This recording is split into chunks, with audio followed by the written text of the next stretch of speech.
మీరందరూ కలిసి పాడండి. ఇప్పుడు నేను ఎట్లా పాడాను?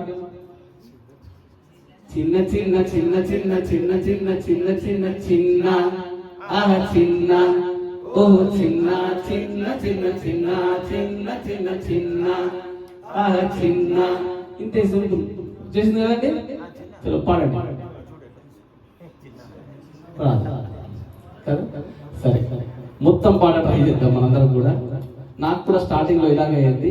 తర్వాత నేర్చుకున్నా కొద్ది పాటతో పాటు ఇంకొక విషయం కూడా తెలిసిందండో. ఏంటా విషయము? సుబ్రహ్మణ్య స్వామి ఎందుకు ఇంత టెస్టింగ్ పెట్టాడు ఏంటని చూసాం. నిజమైన భక్తి కావాలయ్యా అని చూపిస్తాడు సుబ్రహ్మణ్య స్వామి. ఇంతకుముందు మనం చెప్పుకున్నాం కదండి, దర్శనం అంటే ఏంటి? మనం దేవుణ్ణి చూడడం కాదు, దేవుడు మనం చూసినట్టు నిజమైన దర్శనం. అలాగే ఏమైందంటే ఒక భక్తుడు పరమేశ్వరుడి దగ్గరకు వచ్చాడంట. వచ్చి ఆయన చూపించిన భక్తికి శివుడే పొంగిపోయాడంట. ఏం వరం కావాలో కోరుకోను ఆయన అన్నాడంట. అప్పుడు ఆ భక్తుడు అనంటే, నాకేంటయ్యా నువ్వు వరం ఇచ్చేది, నీకేం కావాలో కోరుకో అన్నాడంట. పరమేశ్వరుడు పొంగిపోయాడంట. నీలాంటి భక్తుల గురించి చూస్తున్నారా నేను అన్నాడంట. నాకు కొడుకుగా పుడతావా అని ఆ భక్తుడిని అడిగాడంట. పుడతాను అన్నాడంట. అలా పుట్టిన వాడే సుబ్రహ్మణ్య స్వామి. భక్తుడే కొడుకుగా పుట్టాడు సుబ్రహ్మణ్య స్వామి.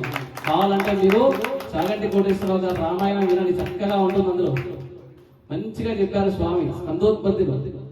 ఎప్పుడైతే భగవంతుడికి నువ్వు నచ్చుతావో కొడుకుని చేసుకుంటాడు ఆయన, బిడ్డను చేసుకుంటాడు. నేను అలాంటి భక్తులం కావాలి. అంటే సుబ్రహ్మణ్య స్వామిని పట్టుకుంటే ఏం దొరుకుతుందంటే నువ్వు నిజమైన భక్తి సైడ్ అడుగులు వేస్తావనే ఆన్సర్ దొరికింది అనమాట. అందుకే మీరందరూ కూడా ఖాళీగా కూర్చోకుండా చిన్నగా పాడితే చిన్నగా స్వామి మీ దగ్గరకు వస్తాడు. స్వామి మీ దగ్గరకు వచ్చాడంటే మీ పర్పస్ సాల్వ్ అయిపోయినట్టే.